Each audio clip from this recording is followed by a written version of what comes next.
नमस्कार, मैं अंजलि मिश्रा। स्वागत है आपका हमारे चैनल में। इस वक्त की हम आपको बता रहे हैं बड़ी अपडेट। एनआईए की बड़ी कार्रवाई देखने के लिए मिली है। 20 जगहों पर एनआईए द्वारा जो है रेड किया गया था, जिसके बाद मुद्रा पोर्ट से 3000 किलो हेरोइन जो जब्त की गई, जिस मामले में अब 2 लोगों को अरेस्ट कर लिया गया है। जी हाँ, बिल्कुल सही सुना आपने, ये दोनों लोग दिल्ली से ताल्लुक रखते हैं। क्या कुछ है इनका लेना देना इस पूरे मामले से और किस तरीके से एनआईए की रेड जो है सफल अब मानी जा रही है, इसके बारे में आइए हम जरा विस्तार से बात कर लेते हैं। आपको बता दें कि गुजरात के मुद्रा पोर्ट पर तस्करी से लाई गई हेरोइन ड्रग्स के केस में 2 लोगों को अरेस्ट किया गया है। एनआईए 4 राज्यों के 20 जगहों पर इस सिलसिले में रेड कर रही थी।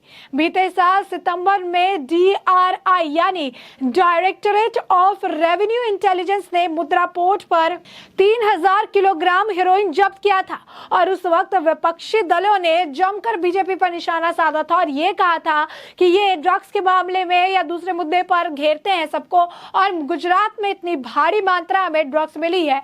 लेकिन अब देखिए, एनआईए की तरफ से इन्हें जवाब दे दिया गया, जिन्होंने सवाल उठाया कि 1 साल बाद ही सही आरोपियों को अब गिरफ्तार कर लिया गया है। ये हीरोइन अफगानिस्तान से तस्करी कर मंगाई गई थी। हीरोइन की इस खेप के पकड़े जाने के बाद पूरे देश में मानो हड़कंप मच गया था। एनआईए के प्रवक्ता ने बताया कि मुद्रा पोर्ट पर बरामद हीरोइन को अफगानिस्तान से लाया गया था। इस तस्करी में इंटरनेशनल ग्रुप शामिल है। एनआईए ने गुरुवार को दिल्ली के 2 लोगों को अरेस्ट किया। गिरफ्तार आरोपी हरप्रीत सिंह तलवार उर्फ कबीर तलवार और प्रिंस शर्मा अफगानिस्तान से भारत में आने वाली बड़ी मात्रा में हेरोइन की तस्करी में शामिल एक अंतरराष्ट्रीय रैकेट का हिस्सा है। प्रवक्ता ने बताया कि हरप्रीत सिंह तलवार और प्रिंस शर्मा को दिल्ली से गिरफ्तार किया गया। एजेंसी ने इस केस में बुधवार को 20 स्थानों पर दिल्ली में 14, पश्चिम बंगाल में 3, गुजरात में 2 और पंजाब में 1 जगह पर एक साथ रेड किया था। राजस्व खुफिया निर्देशालय यानी डायरेक्टरेट ऑफ रेवेन्यू इंटेलिजेंस ने पिछले साल 13 सितंबर को गुजरात के मुद्रा बंदरगाह से 2988 किलोग्राम हेरोइन, तकरीबन 3000 किलोग्राम हेरोइन जो है जब्त की थी। बीते साल नवंबर महीने में अडानी समूह ने मुद्रा पोर्ट पर खतरनाक रेडियो एक्टिव पदार्थ काफी अधिक मात्रा में बरामद किया गया था। DRI और कस्टम की टीम ने एक विदेशी जहाज पर संदेश के आधार पर कई कंटेनर की जांच की थी। इन कंटेनरों पर हजार्ड क्लास 7 का चिन्ह वाला पदार्थ था, जो रेडियो एक्टिवेट पदार्थ वाली सामग्री के लिए होता है। इसे पाकिस्तान के कराची से भारत के मुद्रा या किसी अन्य बंदरगाह नहीं बल्कि चीन के शंघाई भेजा जा रहा था। देश में ड्रग्स के खिलाफ जंग छेड़ती हुई एनआईए ने 20 जगहों पर एक साथ छापेमारी की। इसमें दिल्ली में 14, गुजरात में 2, पंजाब में 1, पश्चिम बंगाल में 3 जगहों पर तलाशी अभियान चलाया गया। यह कार्रवाई पिछले साल सितंबर में गुजरात के मुद्रा पोर्ट पर जब्त की गई करीब 3000 किलोग्राम हेरोइन के जुड़े मामले में की गई थी। नेशनल इन्वेस्टिगेशन एजेंसी एनआईए ने इस मामले में दिल्ली के एक नामी कारोबारी समेत 2 लोगों को गिरफ्तार किया है। एनआईए के इस छापेमारी को 14 अगस्त को अंजाम दिया गया। इस मामले में समुद्री रास्ते से अफगानिस्तान से भारत में ड्रग्स की कथित तस्करी की गई। इसके लिए आयात किए जाने वाले सामान के माध्यम से ड्रग्स को भारत लाया गया। इस मामले में अब तक की कई गई जांच और तलाशी के दौरान मिले सबूतों के आधार पर 2 लोगों की संलिप्तता पाई गई। एनआईए ने आज इन दोनों को गिरफ्तार कर लिया है। गिरफ्तार किए गए लोगों में दिल्ली के निवासी हरप्रीत सिंह तलवार उर्फ कबीर तलवार, प्रिंस शर्मा शामिल है। कबीर तलवार दिल्ली के सम्राट होटल के प्लेबॉय नाम से नाइट क्लब चलाता है। दोनों गिरफ्तार आरोपी एक इंटरनेशनल ड्रग तस्करी नेटवर्क का हिस्सा है।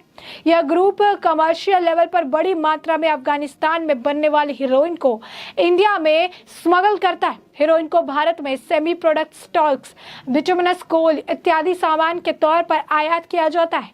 इसी तरह की एक खेप पिछले साल 13 सितंबर 2021 को गुजरात के मुद्रा पोर्ट पर पकड़ी गई थी।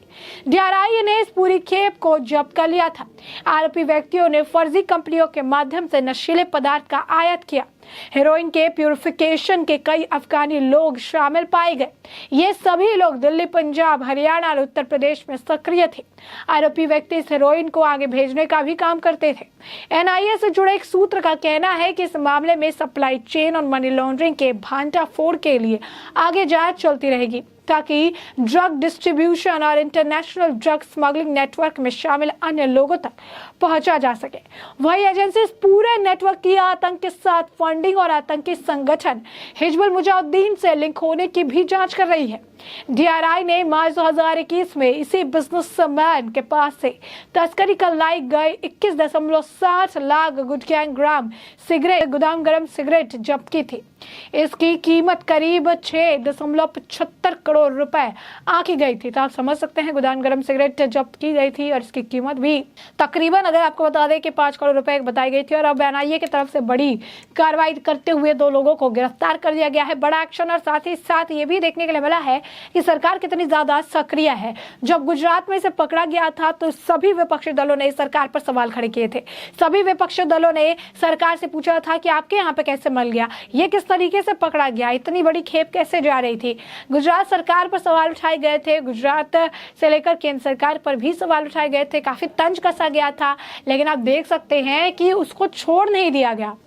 कई और मामलों की तरह इसे मरने नहीं दिया गया, कई और मामलों की तरह इसकी फाइल पर मिट्टी नहीं जम गई, बल्कि इसकी तलाश में कि आखिर यह खेप कौन लेकर आता है, इसकी तलाश में लगातार जो है कार्रवाई देखने के लिए मिली।